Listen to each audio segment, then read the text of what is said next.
हां, आपला मगाशी मी व्हिडिओ बनवलेला, तर त्याच्यामध्ये थोडंसं राहून गेलं हे सांगायचं, जे व्हिडिओ कंप्लीट आला नाही. तर बघा काय झालं होतं आपलं आपण प्रॉबिलिटी काढलेली, प्रॉबिलिटीचा आलेल्या आन्सरला आपण कशाने मल्टिप्लाय करणार आहे, कॅपिटल एनने मल्टिप्लाय करणार आहे. मग टोटल नंबर ऑफ स्टुडंट्स किती होते, 500 स्टुडंट्स होते. मग 500 स्टुडंट्सला एनने मल्टिप्लाय केल्यावरती किती आलं आन्सर, 6.1 आलं. 6.1 असेल, 0.5च्या आतमध्ये असेल तर काय घेणार आपण, आधीचा नंबर घेणार. म्हणजे थोडक्यात कसं समजायचं, 6 रुपये 10 पैसे झाले तर आपण किती रुपये देणार, 6 रुपयेच देणार ना, 6 रुपयेच देणार. मग 6 स्टुडंट्स असं पकडायचं. म्हणजे 0.5 इथं जर समजा 0.6, 0.7, 0.8 असलं असतं तर आपण 7 स्टुडंट केलं असतं. 0.5च्या कमी असेल तर 6 स्टुडंट, आणि एक्झॅक्टली 0.5 असेल तर तरी पण 7 स्टुडंटच घालणार आहे. ठीक आहे. त्याच्यानंतर आता दुसरा आपल्याला काय विचारलेलं, प्रॉबिलिटी मोर दॅन 60 विचारलेलं. मग मोर दॅन 60 ज्यावेळेस आपण 60 आन्सर काढलं त्यावेळेस आपलं झेडचं आन्सर किती आलं, -1 आलं. मग झेड इज इक्वल टू काय करणार मी, -1 टाकणार. सेम लिहिणार, आधी मी एक्सच्या याच्यामध्ये लिहिणार, कारण आपल्याला क्वेश्चन जो विचारतात तो कशामध्ये विचारतात, 60 मार्क्सच्या याच्यात विचारलेलं. मग आता X is equal to more than 60 is equal to probability Z is equal to more than same लिहिणार मी. फक्त ज्यावेळेस 60 आन्सर माझं आलं त्यावेळेस मी झेडचं आन्सर काय काढले, -1. मग मी 60ला रिप्लेस करणार -1नी. ठीक आहे. आता मोर दॅन -1 म्हणजे काय बाबा, इथं मी आपला कर्व काढला, इथं -1 लिहिलं. -1 इथे -1पेक्षा मोठा एरिया, म्हणजे इथून ते तुमचा एरिया जिथं कुठं संपला असेल तो टोटल एरिया एवढा याचा आपल्याला एरिया काढायचा आहे. मग आता तुम्ही बघितलं -1पेक्षा मोर दॅन म्हटलं की -1च्या पुढचं घ्यायचं, कारण राईट साईडला काय असतं मोर दॅन आणि लेफ्ट साईडला काय असतं लेस दॅन. मग मोर दॅन -1 विचारलं आहे म्हटल्यावरती फक्त 0पर्यंत नाही घ्यायचं, इथून ते जिथं कुठं तुमचा कर्व एंड झाला असेल तिथपर्यंत. आता तुम्ही कर्व नीट बघितला, एरिया नीट बघितला तर आपल्याला कळतंय की एवढी पट्टी आपली जी आहे ही निगेटिव्हमध्ये आहे, आणि हा एवढा मोठा पूर्ण पार्ट आपला कशामध्ये आहे, पॉझिटिव्हमध्ये आहे. आणि हा टोटल आहे, राईट साईडचा टोटल पार्ट आहे. राईट साईडच्या टोटल पार्टचं आपल्याकडं ऑलरेडी आन्सर असतं, त्याचं आन्सर किती असतं, 0.5. इकडचं पण लेफ्ट साईडचा जर टोटल एरिया आला असता तर त्याचं आन्सर किती असलं असतं, 0.5. 0.5 टोटल किती म्हटलेलं आपण, 1 म्हटलेलं, प्रॉबॅबिलिटी 1. कळलं. तर आता राईट साईडचा टोटल एरिया आहे म्हणून मी त्याचं आन्सर काय लिहिणार, 0.5. आता मी काय करतो बघा, मला कशाचं आन्सर काढायचं आहे, प्रॉबिलिटी मोर दॅन -1चं. -1चं मी 2 पार्ट करणार. पहिला part probability Z is equal to Z ज्यावेळेस -1 to 0 जाईल, -1 to झेड ही झेडची ॲक्सिस आहे. इथून इथपर्यंत आपण ज्यावेळेस येऊ एवढा पार्ट प्लस इथून एवढा पूर्ण पार्ट, त्याचं आन्सर ऑलरेडी काय असतं 0.5, म्हणून ते 0.5 लिहिलं मी. ठीक आहे. आता -1 to 0 हे जे आन्सर आहे हे आपण काढू नाही शकत, कारण आपल्याला एरिया जो गिवन देतात तो कशामध्ये देतात, प्लसमध्ये देतात. मग -1चा एरिया आपण इकडे काय करणार आहे, पलटी करणार. हा एवढा पार्ट आणि हा एवढा पार्ट तुम्हाला सेम दिसतोय. -1 to 0 पकडला काय आणि 0 to 1 पकडला काय, एरियाचं सेमच असणार आहे, कारण तो सिमेट्रिकल आहे. जेवढा पोर्शन इकडे आहे तेवढाच पोर्शन इकडच्या साईडला आहे. याला जर तुम्ही इकडे पलटी केलं तर सेम पट्टी झाली, ही पट्टी आणि ही पट्टी सेम झाली, हा एरिया आणि हा एरिया सेम झाला. म्हणून मी -1 to 0 घेण्याच्या ऐवजी काय घेणार, 0 to 1 घेणार. -1 to 0 एरिया सेम असतो 0 to 1. आता मी एरिया बोलतोय आणि इथं झेडमध्ये लिहितोय. एरिया झेड प्रॉबिलिटी सगळं एकच आहे. Z is equal to 0 to 1 plus 0.5 as it is. 0 to 1चं आन्सर तुम्हाला गिवन दिलेलं आहे, क्वेश्चनमध्ये गिवन दिलेलं आहे. आता क्वेश्चन मी पुसला, क्वेश्चन अगोदर तुम्ही अगोदरच्या व्हिडिओमध्ये बघा, 0 to 1 तुम्हाला बाय डिफॉल्ट दिलेलं आहे हे 0 to 1. एरिया 1 दिलेलं आहे तिथं, एरिया 1 गिवनमध्ये 0.3413, तसं लिहायचं. हे 0.5 दोघांची ॲडिशन करायची, काय आन्सर आलं 0.8413. आता तसंच आपण जसं इथं नंबर ऑफ स्टुडंट्स काढले तसंच आपल्याला इथं पण नंबर ऑफ स्टुडंट्स सांगितलं काढायला. म्हणून काय करणार मी, number of students score more than 60 आलेलं जे आन्सर आहे प्रॉबिलिटी मोर दॅन 60चं, हे आन्सर कोणाचं आलं आहे, मोर दॅन 60चं. हे आन्सरला कशाने मल्टिप्लाय करणार, एनने मल्टिप्लाय करणार. पण हे 500ने मल्टिप्लाय केल्यावर किती आन्सर आलं, 420.65. 0.5च्या वरती आहे म्हणून मी किती घेणार, 421 स्टुडंट्स. ठीक आहे. असं ते सम आहे, IMP सम आहे, नॉर्मल डिस्ट्रीब्युशन एकदम सोपं आहे. फॉर्म्युला काहीच नसतो, फक्त हे कर्व समजलं, ग्राफ समजलं पाहिजे. हे ग्राफ कसं काढलाय, कर्व कसं काढलंय हे समजलं पाहिजे. ठीक आहे. राईट साईडचं मोर दॅन असतं, लेफ्ट साईडचं लेस दॅन असतं. एकच फॉर्म्युला आहे, Z is equal to X minus mu divided by sigma. ठीक आहे. नॉर्मल डिस्ट्रीब्युशन सोडू नका. युनिट टेस्टला जरी तुम्हाला 4 मार्कला असेल तरी फायनल एक्झामला तुम्हाला ते 6 मार्क्सला असतं, त्याच्यामुळे ते कंपल्सरी नीट करा. ठीक आहे. ओके. आता आपण काय करू, न्यूमेरिकल मेथडचे सगळे 4 मार्क्सचे क्वेश्चन करूया. बघा आता न्यूमेरिकल मेथडमध्ये पण भरपूर टाईप आहेत. आपल्याला क्वेश्चनला Gauss Seidel method, Newton Raphson method, त्याच्यानंतर bisection method, regular falsi method असे 4-5 सम्स दिलेले आहेत. तर पहिल्यांदा आपण काय करू, गॉस सिडल मेथडचं करूया. गॉस सिडल मेथडचा एक बेसिक छोटासा फॉर्म्युला इथं लक्षात ठेवा, हे तुम्हाला युजफुल आहे खूप. ज्यावेळेस आपण आता इक्वेशनमध्ये काय असतं, एक्स वाय झेड 3 व्हॅल्यू असतात. जर समजा तुमचं लेफ्ट साईडला एक्स असेल तर इकडच्या साईडला काय असणार आहे, वाय आणि झेड असणार आहे. सेम तसंच जर तुमचं इकडं वाय असेल तर राईट साईडला इकडे काय असणार आहे, एक्स आणि झेड असणार आहे. आणि जर तुमचं इकडच्या साईडला झेड असेल तर इकडच्या साईडला तुमचं काय असणार आहे, एक्स आणि वाय असणार आहे. ठीक आहे. आता ज्यावेळेस आपण एक्सची व्हॅल्यू काढणार त्यावेळेस मी वायची कोणती व्हॅल्यू टाकणार, ओल्डवाली, आणि झेडची पण कोणती टाकणार, ओल्डवाली. ज्यावेळेस मी वायचा आन्सर काढणार त्यावेळेस मी एक्सची न्यू व्हॅल्यू टाकणार आणि झेडची कोणती टाकणार, ओल्डवाली. आणि ज्यावेळेस मी झेडची व्हॅल्यू टाकणार त्यावेळेस एक्सची पण न्यू असणार आहे आणि वायची पण न्यू असणार आहे. ठीक आहे. हा फॉर्म्युला म्हणून लक्षात ठेवा. आता याचं मिनिंग काय हे तुम्हाला इथं समज आलं की कळेल. बघा क्वेश्चनमध्ये तुम्हाला काय देतात, 3 इक्वेशन्स देतात. इक्वेशन्स कधी सेम लाईनीने व्यवस्थित देतात, कधी कधी ते उलटे पालटे देतात. तर आपल्याला काय करावं लागतं, इक्वेशन रिअरेंज करावं लागतं. कधी कधी इक्वेशन कसं करायचं असतं, पहिल्यांदा इक्वेशन कोणतं घ्यायचं, पहिलं इक्वेशन असं घ्यायचं ज्याच्यामध्ये एक्सचा कोइफिशियंट सगळ्यात मोठा आहे, म्हणजे एक्सच्या शेजारची जी व्हॅल्यू आहे ती सगळ्यात मोठी आहे. इथं एक्सचा कोइफिशियंट किती आहे, 1 आहे.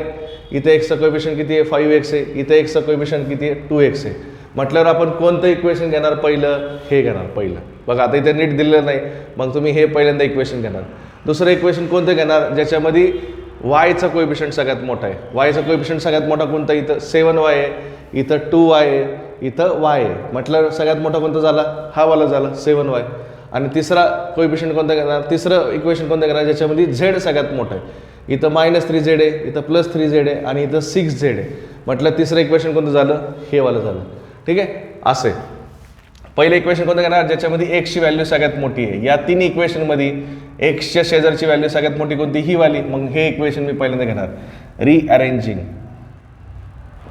ठीक आहे. रिअरेंज करावं लागणार. पहिल्यांदा इक्वेशन घेणार मी 5x - 2y + 3z = 18. दुसरं इक्वेशन कोणतं घेणार ज्याच्यामध्ये वायचा कोइफिशियंट मोठा आहे, हा वाला. x + 7y - 3z = 22.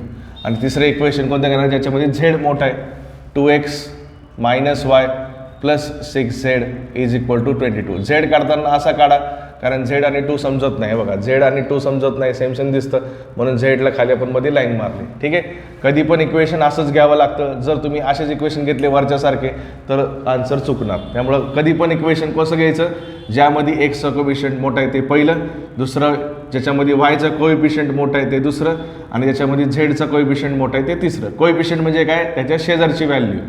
ठीक आहे. ओके. आता हे इक्वेशनवरनं मी 3 इक्वेशन्स बनवणार जे मला युजफुल आहेत, मेन आहेत माझ्यासाठी. पहिले इक्वेशन घेणार 5x, हे बघा हे इथं इक्वल टू दिसतंय.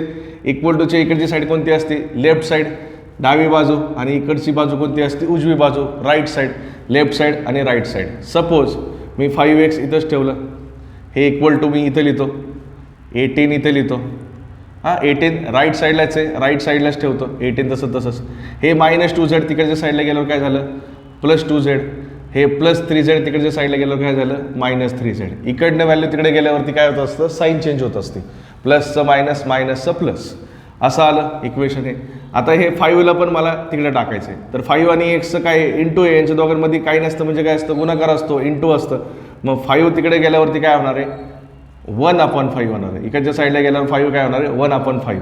ही व्हॅल्यू इकडच्या साईडला जर शिफ्ट केली, गुणाकार असेल, मल्टिप्लिकेशन असेल, तर इकडे गेल्यावर काय होतं, डिवाइड होतं आणि साईन चेंज होत नाही. साईन म्हणजे मल्टिप्लिकेशन असेल तर इकडे गेल्यावर डिवाइड होतं, हाच चेंज आहे. त्यावेळेस साईन चेंज करायची नाही. साईन चेंज कोणाची करायची, या नंबर्सची करायची. इकडं -2z होतं, तिकडे गेल्यावर काय झालं, +2z. इकडं +3z होतं, तिकडे गेल्यावर -3z होतं. हे 5x इकडचं 5 इकडे गेल्यावर काय करायचं, फक्त 1/5 करायचं. त्याच्यामध्ये साईनमध्ये चेंज करायचं नाही. ठीक आहे. असं झालं 1/5. आता याला काय करतो मी, ब्रॅकेटमध्ये लिहितो. तर हे मी कोणाचं आन्सर काढलं, एक्सचं आन्सर काढलं. एक्सची हे इक्वेशन माझं झालं. ठीक आहे. दुसरं तसंच मी वायचं बनवणार. 7y इथं लेफ्ट साईडला ठेवतो स्टार्टिंगला, 22 तसंच लिहितो. +x तिकडे गेल्यावर काय झाला, -x आणि -3z तिकडच्या साईडला गेल्यावर काय आला +3z झाला. आता सेम तसंच 7 तिकडच्या साईडला टाका, 7 इकडच्या साईडला गेल्यावर काय आला 1/7 इकडे ब्रॅकेट टाकायचा, इकडचा 7 इकडे शिफ्ट केला म्हणून कट करून टाकायचं. ठीक आहे. तसंच झेडचं 6z, झेड इथंच ठेवतो, 6 इकडचं तिकडे गेल्यावर काय होणार आहे 1/6 होणार आहे. इकडे ब्रॅकेटमध्ये काय लिहिणार पहिल्यांदा 22, तसंच हे +2x तिकडे गेल्यावर काय झालं -2x आणि हे -y तिकडच्या साईडला गेल्यावर काय झालं +y. तर हे 3 आपण इक्वेशन बनवले. आता या 3 इक्वेशनवरनं आपण पुढं सम सॉल्व्ह करणार आहे. ठीक आहे. कोणत्या टाईपचं सम आहे आपलं, हे गॉस सिडल टाईपचं सम आहे, त्यांनी तुम्हाला ते सममध्ये दिलेलं असतं किंवा त्याच्यामुळे टेन्शन घ्यायची गरज नाही. असं आलं. आता फर्स्ट इटरेशनच्या वेळेस तुम्हाला गॉस सिडल मेथडमध्ये कंपल्सरी ॲझ्युम करायचं असतं y0 = z0 = 0. म्हणजे स्टार्टिंगच्या तुमचे जे व्हॅल्यू असतात इनिशियल, याला काय म्हणतात इनिशियल ॲप्रॉक्झिमेशन. इनिशियली तुम्हाला हे ॲप्रॉक्झिमेट ॲझ्युम करावं लागतं हे की y0चं उत्तर आणि z0चं उत्तर काय आहे 0 आहे. आता हे काय बाबा कळेल तुम्हाला. बघा फर्स्ट इटरेशन करतोय आपण. फर्स्ट इटरेशनसाठी आपण पहिल्यांदा एक्सचं उत्तर काढतोय म्हणून फर्स्ट इटरेशन आहे म्हणून मी इथं काय लिहितो x1 लिहितो. आता इकडं 1 आहे, आधी मी इक्वेशन लिहितो 1/5 ब्रॅकेटमध्ये 18 + 2z - 3 दोन्ही कसं काय आलं 2y -2y तिकडे गेलो काय आलं +2y x y z. हां बघा मी तुम्हाला म्हटलं ना तिकडच्या साईडला कसं असतं, इकडे x असेल तर इकडं काय आलं y आणि z, इकडे y असेल इकडे काय आलं x आणि z, इकडे z आलं इकडे काय आलं x आणि y. असं असतं कारण इक्वेशनमध्ये 3 व्हॅल्यू असतात x y आणि z.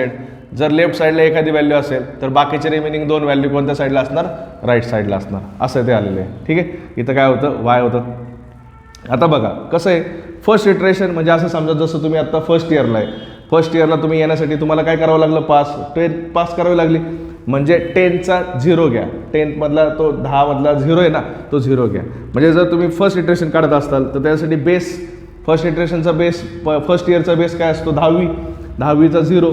म्हणजे फर्स्ट इटरेशन काढत असाल तर त्याचा बेस काय घ्यायचा 0 घ्यायचा 0 म्हणजे फर्स्ट इयरचा बेस काय असतो 0 0 असं समजा.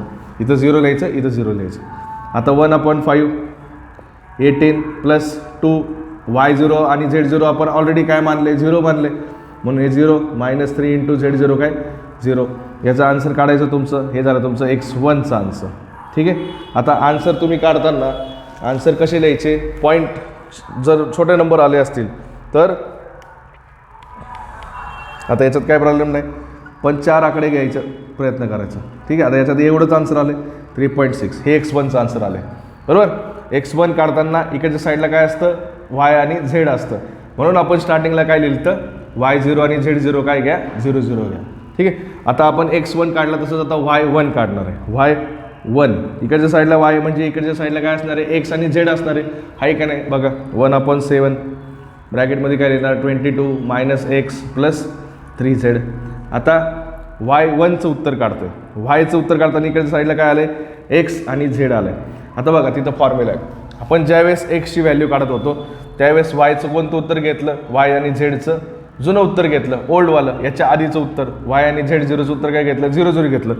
आता वायचं आन्सर काढताना एक्स काय घ्यायचा न्यूवाला घ्यायचा आणि झेड कोणतं घ्यायचा ओल्डवाला. एक्स न्यूवाला का घ्यायचा कारण याच्या आधी एक्सचं उत्तर आलेलं आहे लगेच, हे आलेलं उत्तर लगेच इकडे टाकायचं x1 म्हणतो. आणि झेडचं उत्तर आहे का z1 काढलं का तुम्ही नाही काढलेलं आहे म्हणजे झेड कोणता आहे तो ओल्डवाला आहे म्हणून इथं काय घेतलं आपण z0 घेणार. ठीक आहे. इथं x1 काढताना y0 z0 y1 काढताना x1 आणि z0 म्हणजे x नवीन घ्यायचा वरती आलेलं आन्सर लगेच घ्यायचं आणि झेड कोणता घ्यायचं जो स्टार्टिंगला तुम्ही ॲझ्युम केला होता 0 जुनावाला तो घ्यायचा. आता व्हॅल्यू पुट करा 1/7 22 -x1चं उत्तर किती आलं 3.6 + 3 × 0. याचा आन्सर कॅल्सीवरती काढा y1चं उत्तर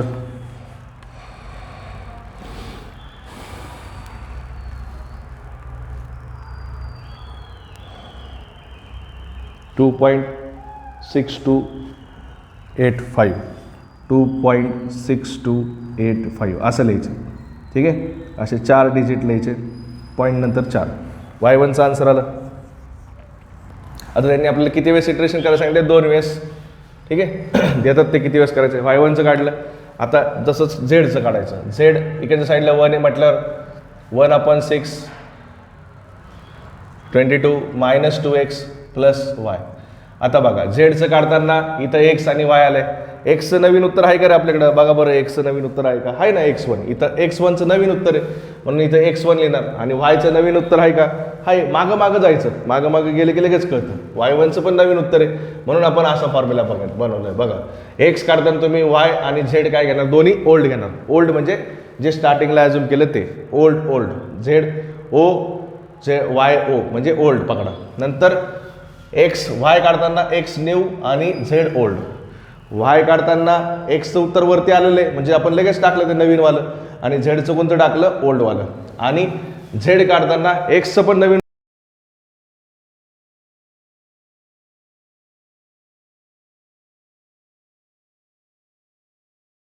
करणार कोणत्या टाईपला? Gauss Seidel टाईपला. ठीक आहे. 1/6 22 - 2 × x1चं आन्सर काय आलं आपलं? 3.6 + y1चं आन्सर काय आलं आपलं? 2.6285.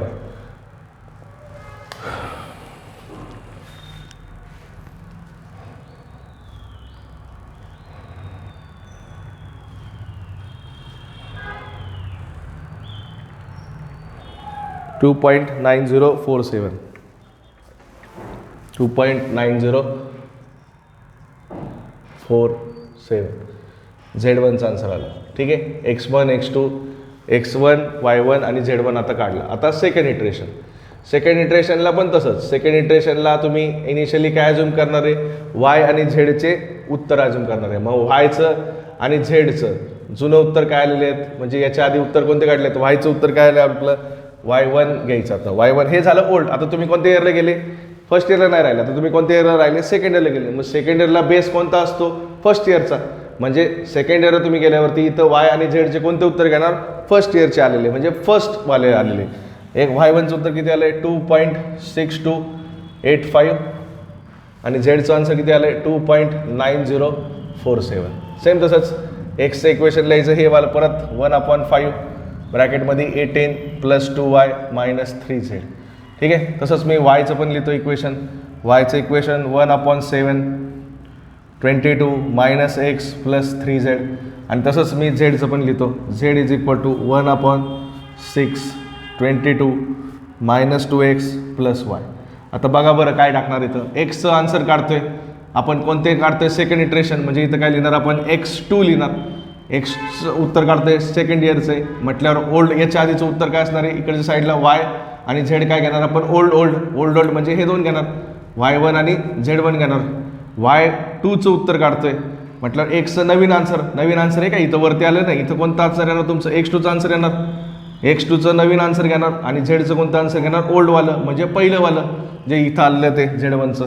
ठीक आहे. त्याच्यावरनं तुम्ही इथं y2चं आन्सर काढणार आणि झेडचं आन्सर काढताना 1/6 22 - 2 × इथं कोणतं येणार? एक्सचं नवीन आन्सर येणार आहे. नवीन आन्सर म्हणजे x2 येणार आहे आणि झेडचं पण वायचं पण कोणतं आन्सर येणार आहे?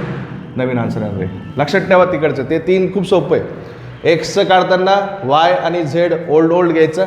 वायचं काढताना एक्स नवीन घ्यायचा, झेड ओल्ड घ्यायचा. आणि झेड काढताना एक्स आणि वाय दोन्ही नवीन घ्यायचं. इथं दोन्ही जुने आहेत, इथं दोन्ही नवीन आहेत. इथं एक जुनं आहे, एक नवीन आहे. ठीक आहे. लक्षात ठेवणं सोपं आहे. आता व्हॅल्यू पुट करा. 1/5 18 + 2 × y1चा आन्सर 2.6285 -3 × Z1चा आन्सर 2.9047. सांगा कॅल्सीवरती आन्सर पुट करून.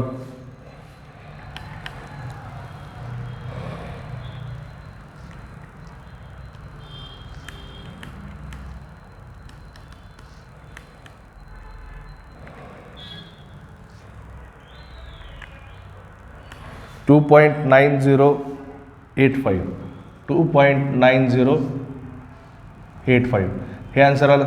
आता याच्यात टाकतो 1/7 22 - x2चं आन्सर किती आलं आपलं? 2.9085 + 3 × Z1चं आन्सर किती होतं आपलं? 2.9047. ठीक आहे.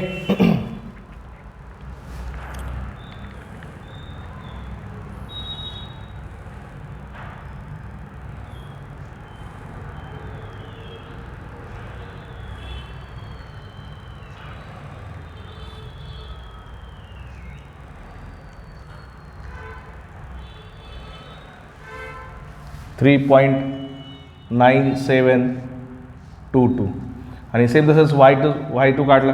तसंच Z2 काढताना 1/6 2 इंटू x2चा आन्सर किती आलं आहे 2.9085 प्लस y2चा आन्सर किती आलं आहे 3.9722.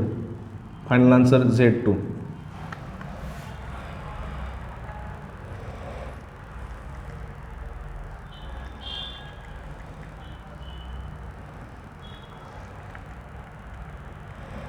$3.3592. ठीक आहे 3.3592 हे असे आन्सर्स आले तुमचे कॅल्क्युलेटरवरती एक्झॅक्ट. ठीक आहे. म्हणून आफ्टर 2 इटरेशन शेवट काय लिहिणार म्हणून 2 इटरेशन नंतर एक्सचा आन्सर वायचा आन्सर आणि झेडचा आन्सर काय आलं ते एक्सचा आन्सर काय आलं 2.9085 वायचा आन्सर काय आलं 3.9722 आणि झेडचा आन्सर काय आलं 3.3592. ठीक आहे. हे तुमचे एक्झॅक्ट आन्सर आहे. इथं सेकंड इटरेशन नंतर x2 y2 z2 लिहायची गरज नाही, फक्त x y z मध्ये लिहायचं. आणि आपण जे आन्सर्स काढलेत ते एक्झॅक्ट काढलेत. पुस्तकामध्ये कधी कधी ते 2.9085 तर ते 2.91 करतात, 3.97ला 3.98 करतात, 3.3592ला 3.36 करतात. म्हणजे एक कर पुढे जातात. आपण तसला काही झंझट ठेवायचे नाही. जे आन्सर आलं ते एक्झॅक्ट तसं लिहा. पूर्ण मार्क पडणार तुम्हाला, एक पण मार्क कट करणार नाही, 4 पैकी 4 मार्क. ठीक आहे. एकदम सोपं सम आहे. फक्त हा फॉर्म्युला लक्षात ठेवा. जेकोबीचे तुम्हाला गॉस सिडलचे तुम्हाला 2 सम्स दिलेत. आता पुढचं सम्स बघूया. ठीक आहे.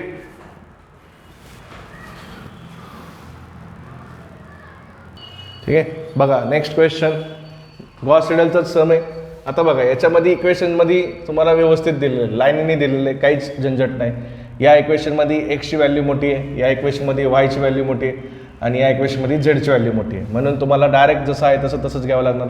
10x + y + z = 12, 2x + 10y + z = 13, 2x + 2y + 10z = 14. याच्यावरनं चला एक्सचं इक्वेशन बनवा. एक्स इथंच ठेवा, इक्वल टूच्या खाली इक्वल टू 12 तसंच प्लस वाय तिकडे गेल्यावर काय आलं -y प्लस z तिकडे गेल्यावर काय आलं -z आणि हा 10 तिकडे गेल्यावर काय झाला 1/10. ठीक आहे. हे झालं तुमचं पहिलं इक्वेशन. दुसरं वायचं बनवा. वाय इथंच ठेवा, 10 तिकडे गेल्यावर काय आला 1/10. इकडं काय 13 प्लस 2x तिकडे गेल्यावर काय आलं -2x प्लस z तिकडे गेल्यावर काय झालं -z. तसंच झेडचं बनवा. झेड इथंच ठेवा.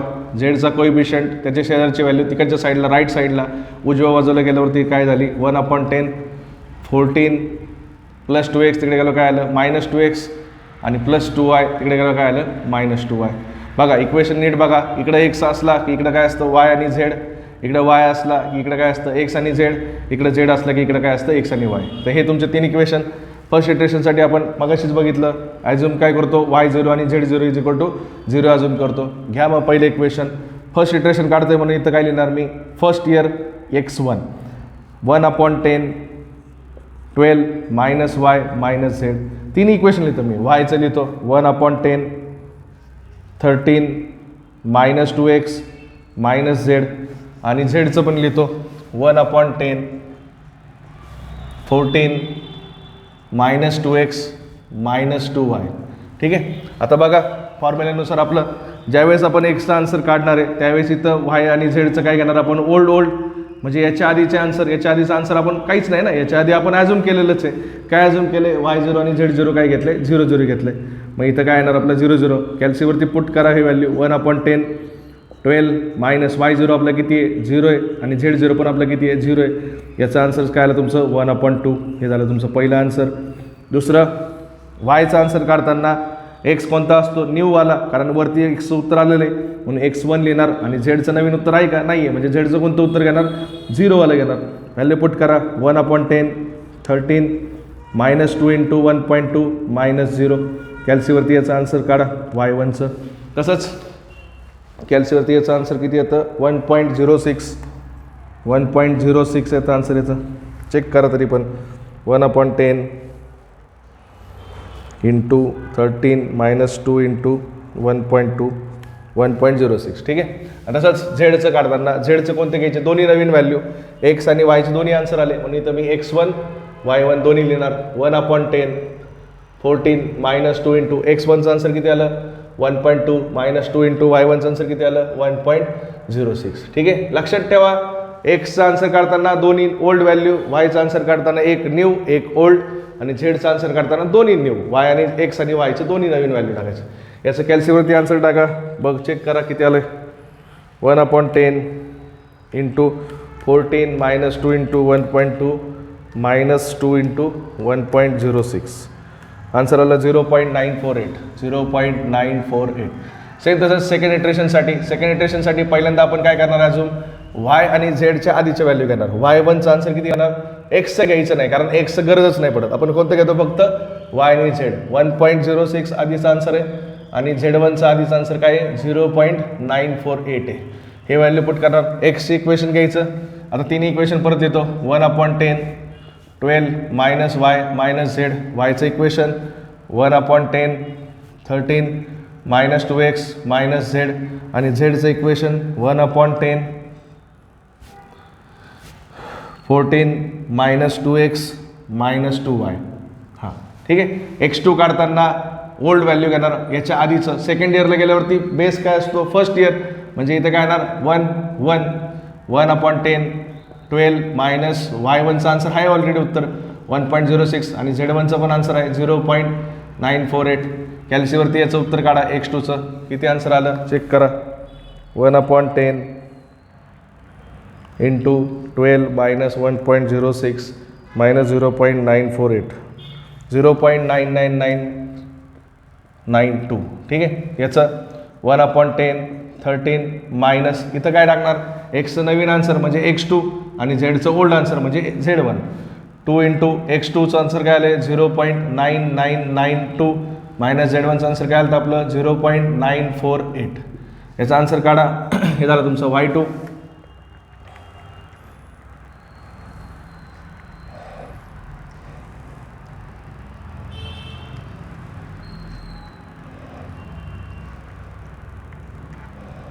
जे 1.0053 असं लिहा. आणि झेड काढताना दोन्ही काय टाकणार आपण नवीन, झेड पण एक्स पण नवीन आणि वाय पण नवीन. 1/10 14 - 2 इंटू x2चा आन्सर 0.9992 - 2 इंटू y2चा आन्सर 1.0053. यांच्यावरती व्हॅल्यू पुट करा. झेडचं final answer 1/10 into 14 - 2 into 0.9992 - 2 into 1.0053 0.9991 0.9991. तर हे तुमचे दोनच इटरेशन सांगितले त्याच्यात पण, म्हणून आफ्टर 2 इटरेशन एक्सचं फायनल आन्सर 0.9992, वायचं फायनल आन्सर 1.0053 आणि झेडचं फायनल आन्सर 0.9991. ठीक आहे. तर अशी आपली पद्धत आहे. सेम मागचं सगळं सम होतं त्यामुळे थोडंसं फास्ट घेतलं आहे. हे फॉर्म्युला फक्त लक्षात ठेवा. एक्सची व्हॅल्यू काढताना दोन्ही ओल्ड व्हॅल्यू घ्यायच्या. इथं पण ओल्ड घेतल्या, इथं पण ओल्ड घेतल्या. ओल्ड म्हणजे याच्या आधीच्या. फर्स्ट इयर असेल तर बेस काय 10वीच्या व्हॅल्यू घ्यायच्या, 00च्या व्हॅल्यू घ्यायच्या. सेकंड इयर आलं तर याच्या आधीच्या म्हणजे फर्स्ट इयरच्या व्हॅल्यू घ्यायच्या इथं आलेल्या. ठीक आहे. आणि वायचं काढताना एक्सची नवीन व्हॅल्यू, झेडची ओल्ड व्हॅल्यू, आणि झेडचं काढताना दोन्ही नवीन व्हॅल्यू ज्या इथं लेटेस्ट आल्यात त्याच. ठीक आहे. तर असं सम आहे 4 मार्क्ससाठी. Best of luck.